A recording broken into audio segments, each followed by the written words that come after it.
My name's Dr Dawn Harper. I'm a GP with a particular interest in family and women's health. Eczema is one of the commonest conditions that I see in general practice. We know that around 1 in 5 kids and 1 in 10 adults suffer with eczema. Now the good news in that is that most children will grow out of it, but it can be quite distressing. Eczema basically is a combination of dry and inflamed skin. When skin gets dry, it tends to get itchy, and we scratch, we make the inflammation worse. I'm often asked about the difference between eczema and dermatitis, and to be honest, the two terms can be pretty much used interchangeably. The most common form of eczema that we see is something called atopic eczema, and that's the eczema that runs in families. So if your parents suffered, you're more likely to, and if you did, your children are more likely to. It's often associated with hay fever and asthma. The important thing about eczema and managing eczema is to make sure that you keep your skin as hydrated as possible. This will sound strange, but actually one of the first things I ask parents of eczema sufferers to do is to get rid of their soap. Anyone with any skin condition tends to overwash. It's a natural reaction. You want to clean it all up. But actually if you use soap, you will dry up the skin. And what I would urge anyone to do is to swap their soap for a simple aqueous non-perfumed cream. Now it won't lather so well, but it will keep the skin beautifully hydrated and will go a long way to keeping the eczema under control. Another problem that I am often confronted with is using steroid creams. If they're used responsibly, they are perfectly safe and they will do much more good than harm.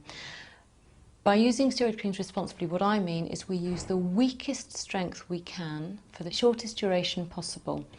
And I always tell people to use it sparingly. Now my problem is one person's idea of sparing and another's will be quite different. So as a rough guide, I say use the area of steroid cream that would cover the tip of your finger to cover an area of skin twice the size of the palm of your hand.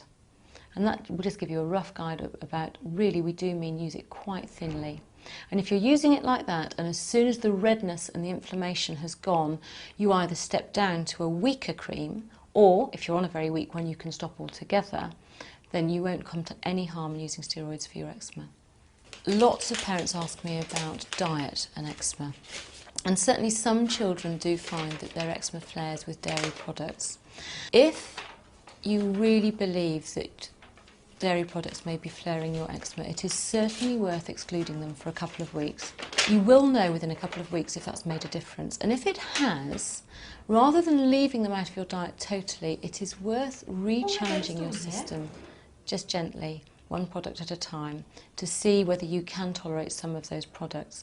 If your eczema really does genuinely flare again badly and you are considering cutting out dairy products long term, then I would say please do talk to a dietitian. We need a balanced diet, and particularly if it's a child. The most common form of eczema is a genetic thing. It's something that you are prone to from your mum or your dad. There are, however, other forms of eczema. We talk about something called contact dermatitis, and that is often seen around buckles from belts or from jewellery. Common triggers are something like nickel, and sometimes with something like that, simply just removing that trigger, not wearing that belt anymore, will be enough to cure the problem. Another common one that I see, particularly in people like hairdressers or people who use a lot of detergents, is an allergic dermatitis, where people become sensitised to either hair products or detergents, something that they're using all the time. Now, of course, that can be difficult if that's your job. Wearing gloves as often as possible will help. Using emollients as much as possible will help. But you've also got to be careful not to let your skin sweat too much in latex gloves. So sometimes it's worth just wearing soft cotton gloves underneath a rubber glove so that your skin isn't sweating.